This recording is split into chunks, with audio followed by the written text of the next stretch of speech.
Hi everyone, so I wanted to give you a sneak peek of something really exciting that I've been working on. So as many of you know, I have my online training program, Property Development Mastery, which we've now had over 200 students go through with some amazing feedback and testimonials. So over the past few months, we've been spending a lot of time and money in reshooting and re-editing the entire program to launch version 2 of Property Development Mastery in August with over 50 hours worth of content. So today I wanted to give you a sneak peek in the form of a free lesson from version 2 so you can exactly see what the quality is like and what the content is like.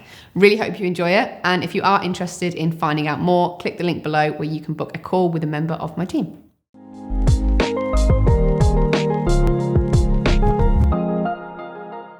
Hey everyone, welcome back to lesson 2.2, the 7 types of sites. So what are we going to look at today? First of all, we're going to introduce our 7 types of sites. We're then going to have a look at the key planning principles behind these types of sites. And then most importantly, we're going to have a look on the screen at some live planning examples of both approvals and refusals for each type of site and explain a little bit as to why this might have been the case. So let's have a look at the 7 types of sites. So first of all, we've got built up boundary, infill sites, backland, replacement and additional dwellings, permitted development rights, brownfield sites, and greenbelt sites. So our first one is built up boundary. So if you have a parcel of land that falls within the development envelope of any settlement, be that a town, village, city, then automatically, because it is within this envelope, it's going to be looked at more favourably by the local authority and more likely to get planning approval. Now, this won't be the case on sites that are zoned. So a site that's zoned means that it's been zoned for a specific use. So the most common example that you see of this is for industry and employment. And what this means is essentially the local authority has set out plans for that area to be used for, in this instance, employment. So if you were to put forward an application for residential on a zoned employment site, then it would be 9 times out of 10 refused unless you can demonstrate exceptional circumstances. Any master plans or local plans that have been provided by that local authority will give you indication if there is any zoning, or generally it will give you an idea as to what areas they want developed and in what way. Many of the sites that you will look at will fall within the built up boundary. And actually, as we go on to discuss our 7 types of sites, you tend to find that being one of the 7 types of sites, it isn't mutually exclusive. They tend to fall into 1 or 2 of the categories, and it's just understanding the planning principles behind each as to whether or not it's going to get approved. So let's take a look at some examples of a built-up boundary site.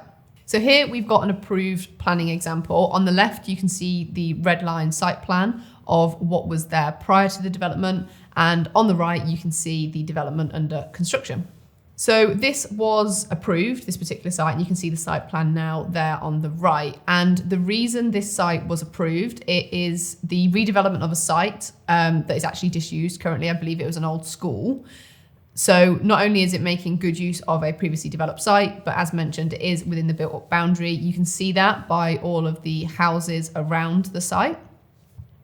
The site also is accessing onto quite a busy main road. So although it's a big site for probably over 50 units, the highways won't have an issue because it can manage the traffic flow. And importantly, you will notice where the site joins the existing highways, there's only one route in and out of this site. So the traffic flow is very well managed for the ingress and egress.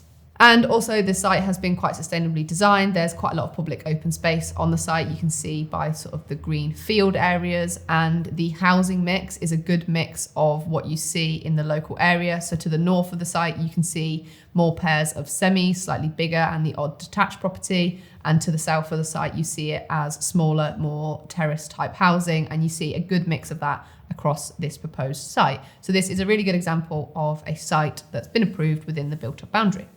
Here we've got another approved planning example. So again, on the left is not only the site that's actually being developed, but on the far left of the red line plan, you can see 3 houses that have been circled in the red line. And if you look on the right of this plan, the proposed diagram, you'll see that those houses have been removed to make way for the access. So the key reason why this site would have been approved is the fact that it's naturally bound, so it can't overspill and keep developing the next field and the next field and the next field, because as you can see, there is a train track to the north of the site, which stops the development northward, and to the rest of the site, there's either houses or the road. You can see there the dual carriageway, the A46, has bound it to the south. So you basically can't keep spilling this site over and developing it further and further, that it's naturally bound by the infrastructure locally. The access is sustainable. As you can see, they have had to remove 3 houses in order to create this access. But again, a key point is that there is one key traffic flow in and out of the site in order to manage traffic. And overall, the design is quite sustainable. As you can see, there's a lot of houses and again, public open space, and there looks like a surface water attenuation pond in the middle for the drainage. Now we're going to have a look at a refused example. So in this proposal, as you can see on the left, there is an existing dwelling, number 65, with what looks like a detached garage. And on the right, you can see the proposal is for 8 apartments in sort of a row of what will look like houses from the exterior, but it's actually apartments on the interior. So this one was most likely refused because it's not complementary to the local area. So when you're looking to go for planning, it's important that it's in keeping with the local area that you're applying to. So in this particular situation, the nature of the area was typically quite big, detached executive family homes, which aren't massively dense in their development nature. However, this site is quite dense because you're proposing 8 apartments within what was just a single house site previously. So in this case, it was classed as being overdevelopment. Also, the traffic flow of cars off of a little drive could have presented highways issues with the existing driveway not far from the new proposed driveway. Another refused example of a built-up boundary site is this one that you see here. So on the left is the red line plan highlighting the proposed site. It was a commercial type premises. And then on the right shows the proposal, which was actually for apartments. So again, this wasn't in keeping because the local area is mainly just housing and it's a dense apartment scheme in this particular application. So it just wasn't particularly in keeping with the local area, but also the fact that there was apartments overlooking the garden of number 43, which is a house to the right of the red line plan, meant that there was some overlooking issues, as well as potential highways issues with the amount of parking. There was only, as you can see there, 4 spaces included with this site, which I believe was for about 20 apartments. So parking would have been an issue on this site. So our next type of site is a infill site. So an infill site is where there is a break in the ribbon of development that, if filled in by other houses, would look quite natural in doing so. This infill is what classes as an infill site. Now, there is no objective measure for what makes something an infill site. So it's not if something is 20 meters or less, it's infill. Infill is completely subjective. So it depends on the local authority, how they view infill, and also the broader context of the site as to whether or not your application would actually be considered as a limited infill site. The proposal that you put forward should be in keeping, because in this situation, you're carrying on the ribbon of development by infilling the gap. So it's important that the houses that you put in that gap, or the apartments, whatever it might be, look as though they've always been there and it looks completely natural in its setting. It's one of the most important places for it to look natural in setting. So it's very important that you're mirroring the context locally. Typically, infill sites work for smaller schemes, normally from 1 to 5 houses. Like I say, because of the subjective nature of infill, it's how big of an infill you can get, but typically it has to be a small-ish gap. So let's take a look at some planning examples of an infill. So here you have a row of houses on the left, and you can see they're all facing to the road. There's a gap, and then there is a house that faces at the gable end of the other houses. On the right, you can see the approval under construction. Essentially, they've knocked down the existing house that faced the opposite way and replaced it, as well as putting 2 others in the gap to create 3 houses all facing the road. So Actually, once it's finished, it will look a lot more natural in its setting than the existing house did, because it's facing the same way as the rest of the properties on that road, and also there's not that gap. So this is a really good example of a limited infill site. And also it's complementary in house types, so detached, probably quite big executive family homes, and also there's no access issues on this site, so there will be no highways constraints. Here we've got another example, so you can see that the proposal is in the red line plan, so the Muse house. There's a gap. You can see at the back there is some bigger properties, and basically it's filling in the gap that was there previously, most likely a garden. So the house types, again, in this particular example, are very complementary to what's locally. So it's very natural in its setting. So once it's been infilled, as you can see by the diagram on the right with the finished units, it looks completely natural and as though it's pretty much always been there. Here we've got a refused example of a limited infill site. So on the left is the site plan as it stands at the minute, and on the right was the proposed development. So as you can see, they've squeezed a house to the right of the existing property. So the main reason that this application was refused is, one, it looks too tight in its setting. It doesn't quite sit right on the site. It looks as though it's been squeezed in, but also it does present highways issues. So as you can see by this traffic flow diagram, you can see the two proposed entrances to what is going to be now the two properties. And there's quite a lot of road merging going on with the two accesses and the existing T-junction in the road. So it presented a potential highways risk, and also the proposed new property intruded onto the property behind it, presenting some overlooking issues.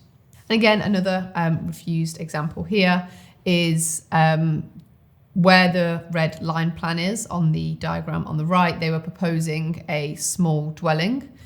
Very similar to the previous refusal is basically it just looked too tight on the corner of that site, and it just intruded onto the property number 12 behind it.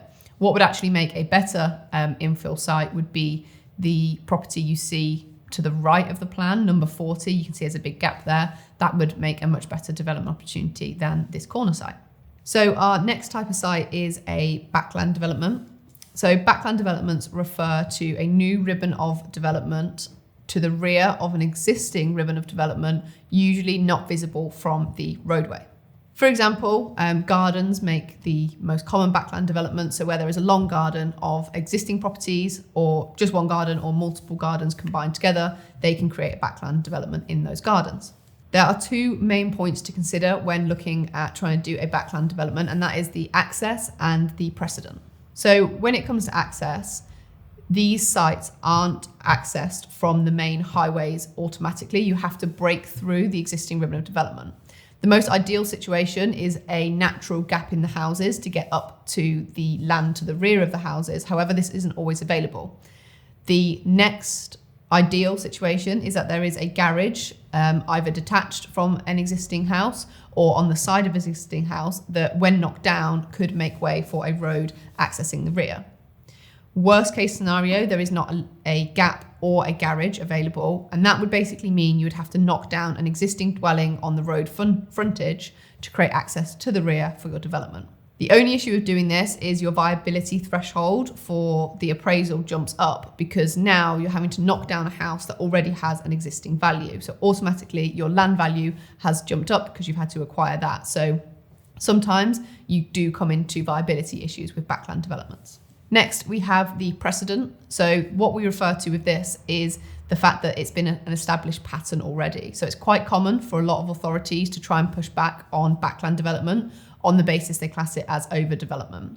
So if that's the case, having a precedent already in place makes the planning journey a lot easier. So essentially what we mean by this is there's already the established pattern of backland developments in that area, and you can evidence that to therefore substantiate why yours is acceptable. If you have a site where you can't find a precedent, then you're most likely going to want to start at the end of the street. So break through the houses right on the either far left or far right of a street, rather than in the middle, because that's going to look more natural in setting than breaking through in the middle would. One issue with backland sites is you tend to come into land assembly situations. And what I mean by this is you might be assembling 4, 5, maybe even more gardens in one to create your entire site. That means there's a lot of negotiations, a lot of back and forth with multiple landowners. So these deals can be very time consuming and quite difficult to actually tie them up in the first instance, which is something to just be aware of. So let's take a look at some planning examples of these ones.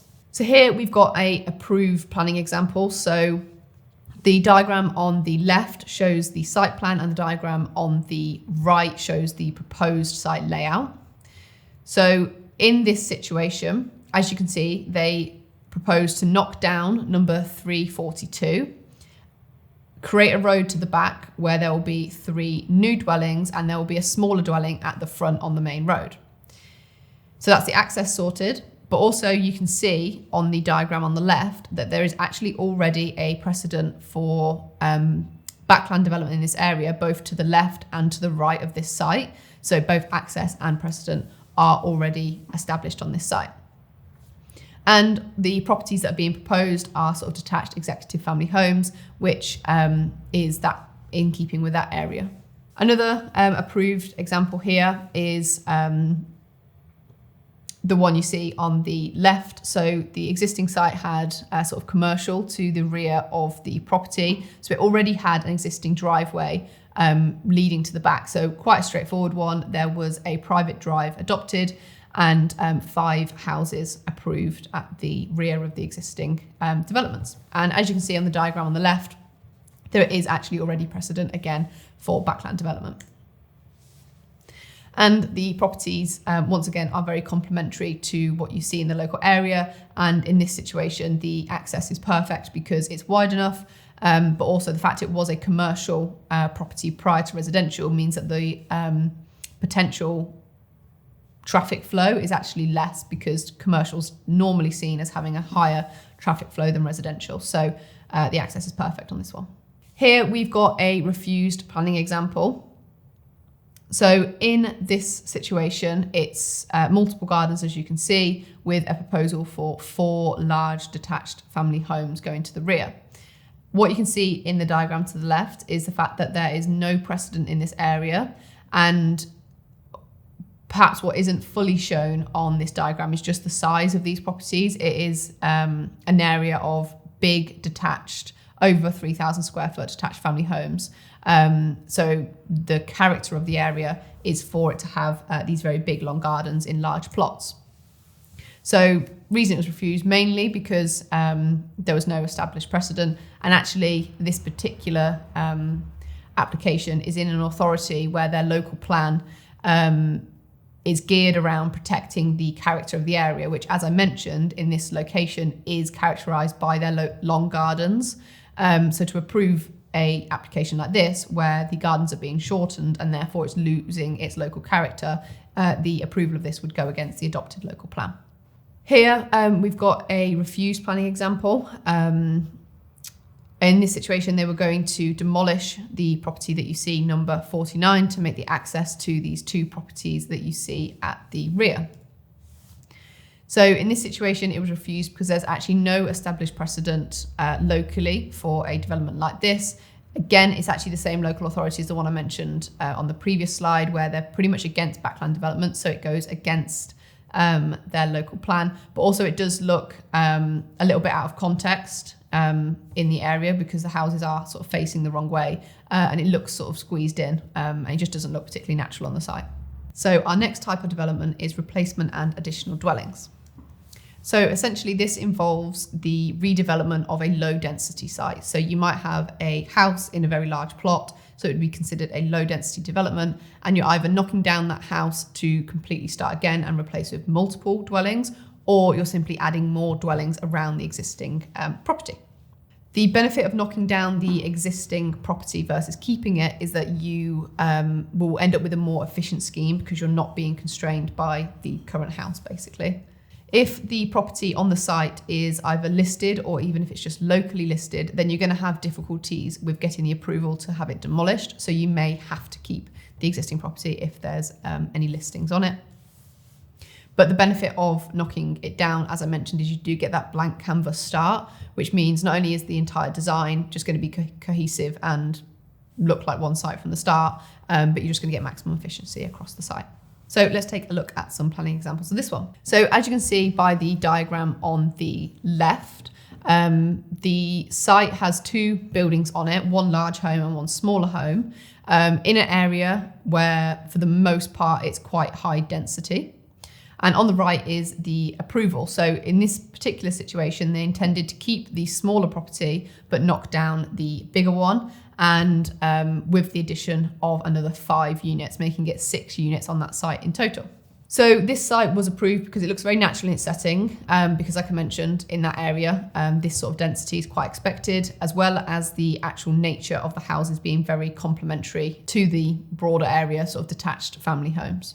Here we've got another approved planning example. So this was actually a doctor's surgery prior to it being housing. So as you can see, around the doctor's surgery, it's all housing, it's a residential area.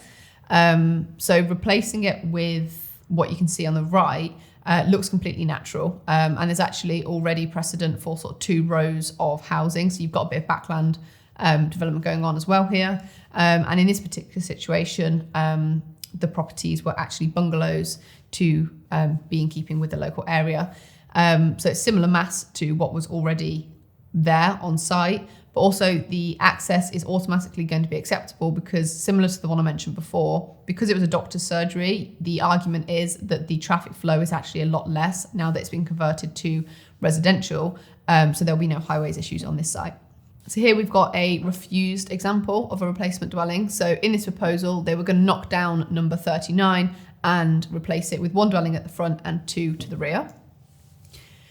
So in this situation, the replacement dwelling actually created inappropriate backland development. So if I just go back to the previous slide, you can see that not only is it losing character of the area by having a smaller house at the front, but the backland development created by the 2 properties at the rear, there's no precedent for that. So just overall, it was classed as an inappropriate development. So our next type of site is permitted development rights. So certain works can be carried out without the need for planning approval within the UK under permitted development rights. Local authorities are able to remove standard permitted development rights, which are set out by the government in their authority in certain areas or on certain types of building, provided they have a robust evidence base to do so. So a good example of this is permitted development rights tend not to be applicable to a listed building because the listed building needs to be protected. So any works need planning on a listed building. Sometimes you will have to give what's called prior approval. So essentially, this is where you notify the authority of the works you intend to do under permitted development rights. Basically just give them the heads up and to get things like the highways situation approved or the environmental situation approved. Most commonly, you'll see this when you have a large office to residential conversion, where you're taking something that obviously didn't have any residential, maybe adding all of a sudden 50 apartments. It's a big change in the context of that site. So things like the highways need to be approved on it. And it's basically just jumping through hoops with the authority. As I mentioned, the main permitted development right that you will look at is the right to turn offices to residential under PD rights. And provided with this lesson is a cheat sheet which tells you all of the current permitted development rights from any use class to what they can be permitted to go to. And then sometimes you are able to go from one use class to another one and then further permitted development rights to sort of jump along until you get the use class you want. So our next type of site is a brownfield site. So brownfield land refers to previously developed land. Brownfield sites tend to be looked on very favourably for planning because they're already degraded land, they're already been used. Often they have commercial buildings on them or some sort of commercial use class attached to them. So typically, as mentioned, they get looked at very favourably for redevelopment. One potential issue that you can come across when dealing with brownfield sites is the loss of employment factor. So if it's still an active business that you're proposing to close in order to make way for your residential scheme, then one issue that the local authority might have is the loss of employment on that site. And that is something they tend to protect. So sometimes you need to evidence why this is an acceptable situation. Sometimes showing companies' books, things like that, to show that it's a scaling down business. If the brownfield site you're looking at is particularly old, then you may find that it hasn't actually got planning for what is on the site. So anything over 10 years old, you do tend to find was simply built, could be 20 years ago, 30 years ago, when planning situations were very different. So although the building's there today, it doesn't have the approval for it. So sometimes what you need to do in this situation is go down the certificate of lawful use planning journey. And essentially what this will do is, more commonly than not, retrospectively give you planning approval for what is on site. The goal of that is to get the site that you're looking at as a certified brownfield site with a brownfield curtilage and massing. So typically anything over 10 years old, as I mentioned, can go down the certificate of lawful use route to get everything that's on site certified if there isn't planning in place. So let's look at some planning examples of this. So on the left, you can see the red line plan of the site. It's a commercial building, and the proposal was for 3 barn style properties. So knock down what was there and replace it with what you see on the right. So the reason this was approved was you were replacing the existing commercial that was on the site. And importantly, you were replacing it with a very similar total massing. So there wasn't sort of more impact for having resi. And overall, the proposed properties were very in keeping with the local area. Here we've got another approved example. So as you can see on the diagram on the left was what was there prior to planning. Again, a commercial type looking building, and to the right you can see there's established housing. And then in the diagram to the right you can see what was the proposal across the entire site. So again, this site was approved because it was replacing existing commercial that was there, and the total massing that was replaced was very similar because the building that you saw on the left was a very tall building, so it had quite an extensive massing on the site. And overall, the proposal is very in keeping with the local area. Here, we've got a refused planning example. So what you can see is the development to the sort of south of the road on a site that has very little massing already. And actually what you can't see from this is they are single-story commercial buildings to the left. And on the right, you can see that was the proposal was for 3 dwellings. So the reason it was refused was the overall massing was significantly increased, and it creates an unnatural development. So if I just flick back, you can see that the houses in this area tend to be on the other side of the road. So to create the houses on this side of the road sort of creates an unnatural looking development in that area. So overall, it was classed as an inappropriate development and therefore refused. Here we've got another refused planning example. So on the left, you can see the site plan, there's an element of commercial. What you can't fully see on this plan is there is also a lot of storage. So a lot of car storage, bus storage, lorry storage is kept on this site.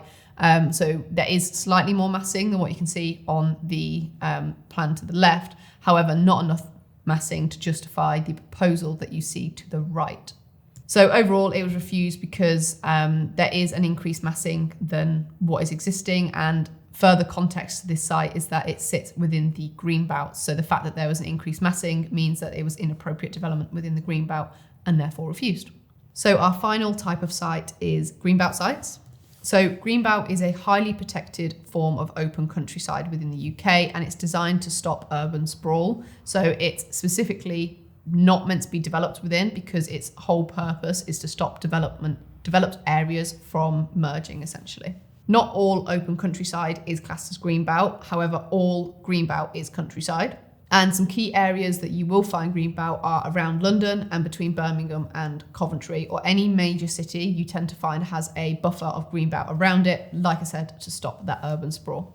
Achieving planning permission on a greenbelt site is typically very difficult because, like I say, the whole purpose of greenbelt being there is to stop development. So typically the standing start position on greenbelt sites is that they are inappropriate. For this reason, I would only recommend you look at brownfield sites within the greenbelt because the brownfield policy applies and that these sites can then be redeveloped. Although they're in the greenbelt and you do still have to be mindful of that, you're not just developing a greenbelt field. Let's have a look at some planning examples. So the development you see on the left was an old builder's merchant, and the proposal that you see to the right is for the development. So in this particular situation, the whole site hasn't been developed. You can see where the existing massing and building is on this development is where the actual proposal sits. So overall, this site was classed as a brownfield site within the overall green belt, particularly that smaller section that you can see has actually been developed. The site that was there was a old builder's merchant that was actually proving to be quite a difficult commercial nuisance, and the council had been trying to get the property shut down for years, but because it had been there for 30 plus years, they'd obviously very much struggled. So this proposal was welcomed because it was somewhat killing two birds with one stone. And what was also good was in this particular site, everything beyond, everything you see in white, which is basically just the field, had to be returned to arable greenbelt on a site that was heavily contaminated because of the builder's merchant storing all sorts on there. It actually meant that they were returning more land to greenbelt and getting rid of a commercial nuisance. So it was approved. So here we've got another approved planning example. So in this situation, in the diagram to the left, you can see all of the commercial buildings out the back of the existing dwelling. And on the diagram on the right, you can see the proposal was for alterations and extensions to the existing property at the front and 4 bungalows to the rear. So this site was approved. It's a brownfield site within the green belt, and again on this particular one, a certificate of lawful use was acquired prior to going for the actual residential planning. Overall, this development resulted in a reduced scale and mass on that site than what the existing buildings had. So overall, you could class it as reducing the impact on the green belt. In this situation, the 4 dwellings to the rear of the house are actually bungalows because the ridge height of the commercial buildings was low. So in order to get the planning, we had to make sure it was lower in both scale, mass and height than what was there, therefore obviously proving the reduced impact. So here we've got a refused example of a greenbelt site. So on the left, you can see with the red line plan, the proposal is just on basically a field with no current buildings on it. And the proposal on the right was what they were putting forward. Now, obviously, like I mentioned, this is on completely untouched greenbelt. It's literally just a field. Essentially, what the applicant was doing in this situation was trying to go for what's called exceptional circumstances, because all of the houses on this site were for affordable housing. The application was in the name of a housing association. So they were trying to argue that the need for affordable housing outweighs that of the need to protect the greenbelt. Overall, the local authority didn't side with that and refused it because it was inappropriate development in the greenbelt and it looked very unnatural in its setting. So here we've got another refused planning example. So the site boundary is highlighted in red. So as you can see, there's nothing particularly on the site, with the broader ownership extending to the blue area. On the picture to the right, you can see the proposal. Overall, it was just a massive increase in mass on the site because there's basically nothing there. But also what you can see in the diagram to the left, that sort of circle, is actually a pond, which had quite a lot of ecological significance. So not only was it just impacting the greenbelt in general, but it also had negative impacts on quite significant ecological matters on the site. So this was overall refused for just being un-in-keeping, massively impacting on the green belt and the ecology.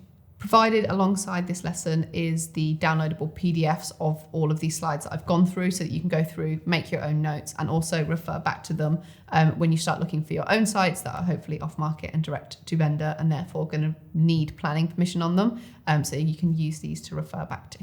That's it for this lesson, and I will see you guys in the next one.